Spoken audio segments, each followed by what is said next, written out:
17, May 15. So, parang mamumulat mo rin ang mata mo eh. Hindi mo naman may mapapag-isip ka din kung bakit itong mga batang to, imbes na notebook at papel, nag-aaral, bakit baril yung hawak-hawak nila.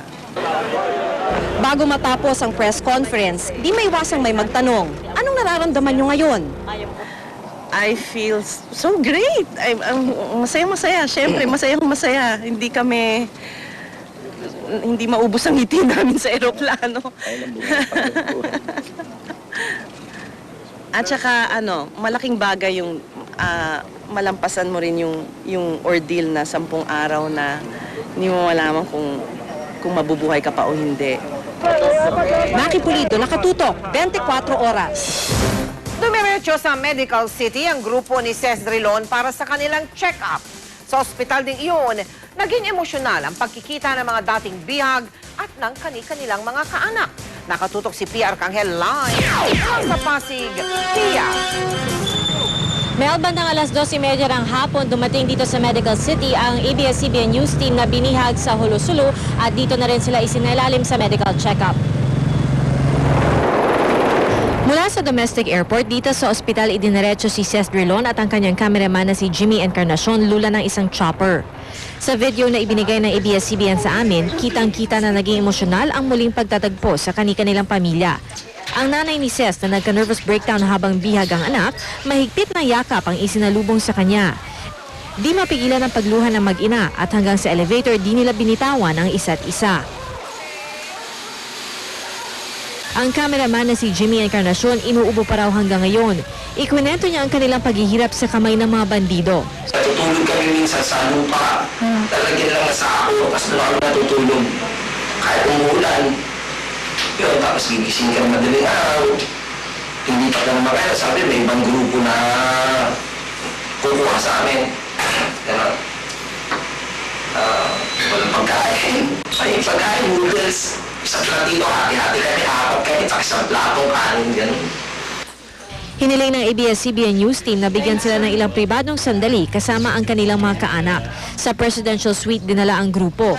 Ayon sa ilang taga-ospital, matagal na raw nila itong inihanda para sa grupo ni Drilon. Kahapon pa lang daw, pinaredy na rin ang helipad. Sari-saring medical exam daw ang ibibigay sa grupo ni Drilon para tiyaking nasa maayos silang kalagayan. Mel, nandito pa rin sa ospital ang sina Ces Drilon at ang kanyang cameraman na si Jimmy Encarnacion, pati na rin ang assistant cameraman na si Angelo Valderrama, at anumang oras ngayon ay maglalabas daw ng medical bulletin ng ospital patungkol sa kalagayan ng ABS-CBN News team. Hindi tayo makatiyak kung mananatili sila dito overnight sa ospital o kung anumang oras ngayon ay makakalabas na rin sila. Mel? Maraming salamat sa iyo, Pia Arcangel, nakatutok live mula sa Pasig. Inimbitahan po ng Criminal Investigation and Detection Group ng Philippine National Police ang alkalde ng Indanan, Sulu, si Mayor Alvarez Isnaji, pati na po ang kanyang anak. Sila po ay sasailalim sa tinatawag na debriefing. Gustong malinawan ng pulisya kung ano talaga ang naging papel na mag-ama sa negosasyon. Nakatutok si Chino Gaston. Umaga kanina dumating sa Manila si Indanan Sulu Mayor Alvarez Isnaji at anak na si June. Sa CIDG, sa Camp Crame sila dumiretso. Ang mag-amang Isnaji ang sinasabing pinili ng mga kidnapper na kausap nila sa negosasyon. Isa sa ilalim daw sa debriefing ang mag-ama sa nangyaring negosasyon.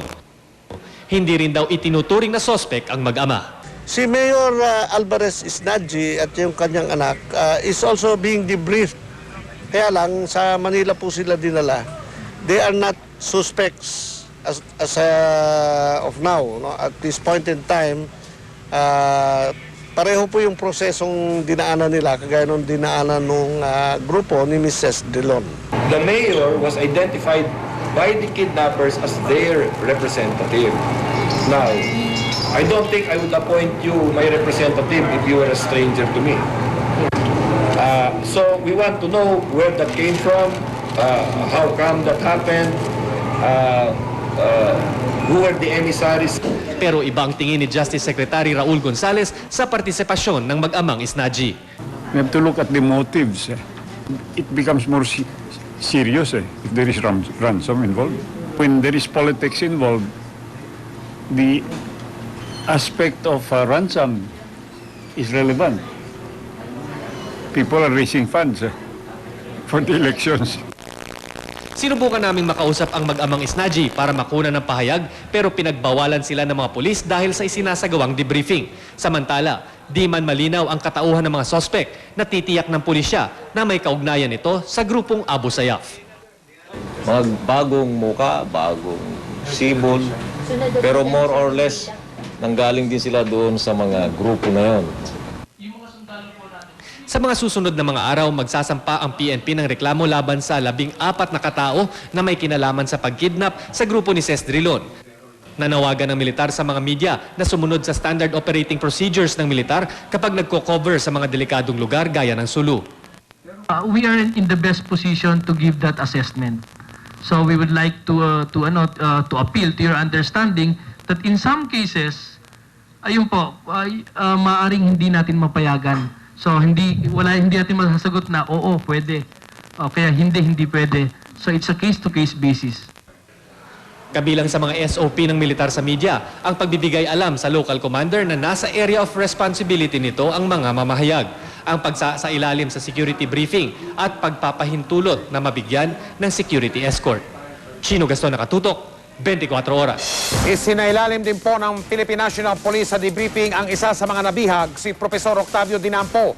Agad naman nilinaw ng pulisya na hindi suspect ang profesor. Nakatutok si Steve Dailisan. Isa ito sa mga unang kuha ng palayain na ang grupo ni Ces Drilon. Ang pamilya ni Dinampo, labis ang pasasalamat ngayong ligtas na siya. Nabunutan daw sila ng tinik. 1 week mag-relax. With family, sa mga local official.